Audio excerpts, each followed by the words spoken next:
and thank you for joining us for another episode of Historical, where we're telling the stories of words that have been spoken and scribbled down throughout time. Today's famous saying has the somewhat dubious honor of being both and also neither. Hold on to your head and maybe your purse strings, because today we're talking about French queens, French cake, French Revolution, and a few other things that were neither French nor true.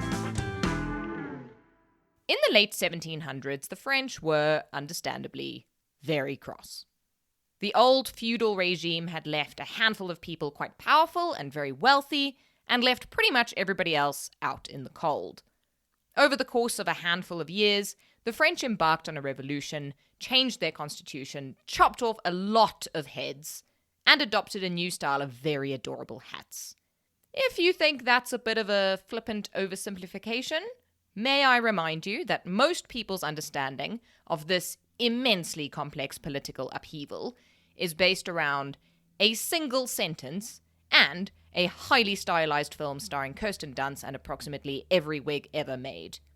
Unbelievably, as it turns out, the famous phrase has even less historical accuracy than the movie. The popular story goes that Marie Antoinette was an entitled spendthrift brat who single-handedly bankrupted France, colluded with its enemies, and started some pretty ridiculous fashion trends to boot.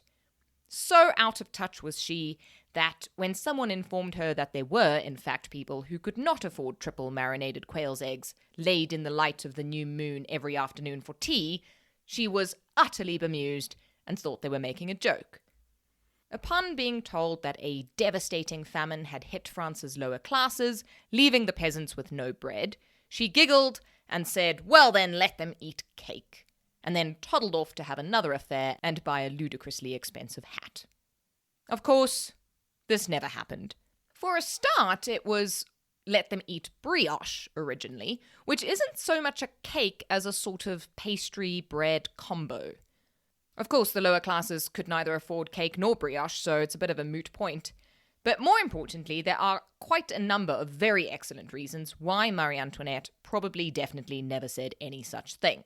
In no particular order, the first time this phrase appears is in Book 6 of Jean-Jacques Rousseau's Confessions, where it is attributed to an unnamed great princess.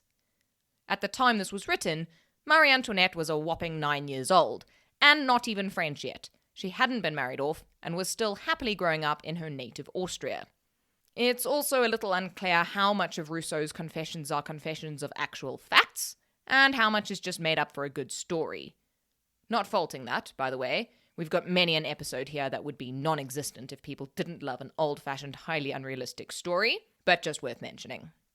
Something else that's worth mentioning is that the phrase wasn't actually widely used by the anti-monarchists at the time, if at all. In fact, it may have only been attributed to Marie Antoinette after the French Revolution had ended. If Twitter has taught us anything, it's that if there's absolutely any way to stick someone with something they once said, especially something as pithy and quotable as "let them eat cake," people will do it, given that the masses literally removed Marie Antoinette's head from her shoulders and believed a number of other wild stories about the demon queen. I personally doubt that they'd have been above really rolling her in this one if it had been even faintly possible. And on top of all this, many historians and biographers have pointed out that Marie Antoinette was quite involved in a number of outreach projects, in a spirit that sort of flies in the face of the whole let them eat brioche sentiment. She established a home for unmarried mothers, she visited poor families, she gave financially to several charities, and she also adopted a bunch of children, which most people don't know. In a letter during one of France's bread shortages, in fact, during the only bread shortage likely to have been able to be the famine during which she supposedly made this infamous statement, she wrote a letter to her mother in which she actually comes across as a little bit more in touch and sympathetic than the cartoons of her may have led us to believe.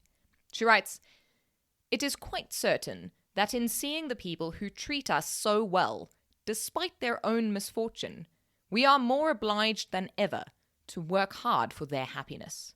The king seems to understand this truth."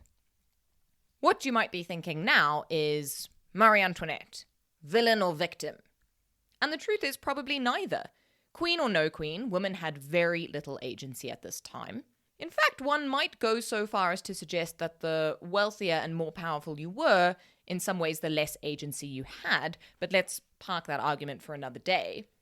A number of sources seem to agree that the young queen's ridiculous spending was largely the result of boredom and sadness, although of course that didn't make the poor and starving feel any better about it. She was also widely hated simply for being Austrian, and for then colluding with the Austrian monarchy. Of course, that monarchy was her own family, and she had been sent to France with the express purpose of smoothing over the quite volatile relationship between the two countries. So this one seems a little offside as well. France's economic problems also went far beyond the spending of the monarchy, although that was certainly one of the problems, and they certainly surpassed the spending habits of a single woman. And some of the roots of the problem actually went back generations.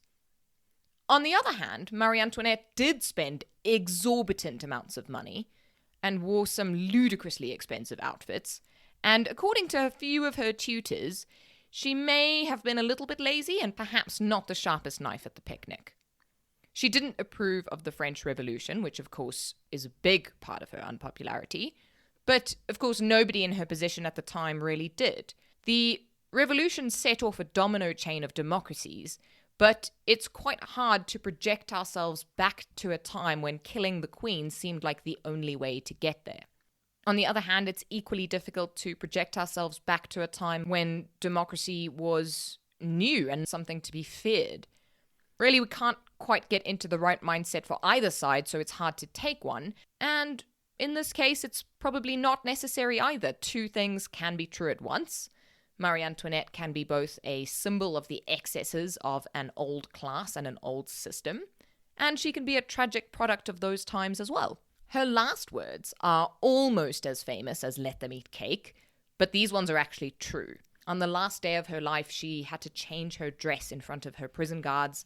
She had her head shaved, her hands bound behind her back, and she was then put onto a rope leash. If you're imagining Game of Thrones, that's pretty much it. She was then put into an open cart for the hour-long trip to the guillotine, and quite amazingly seems to have maintained composure the whole way.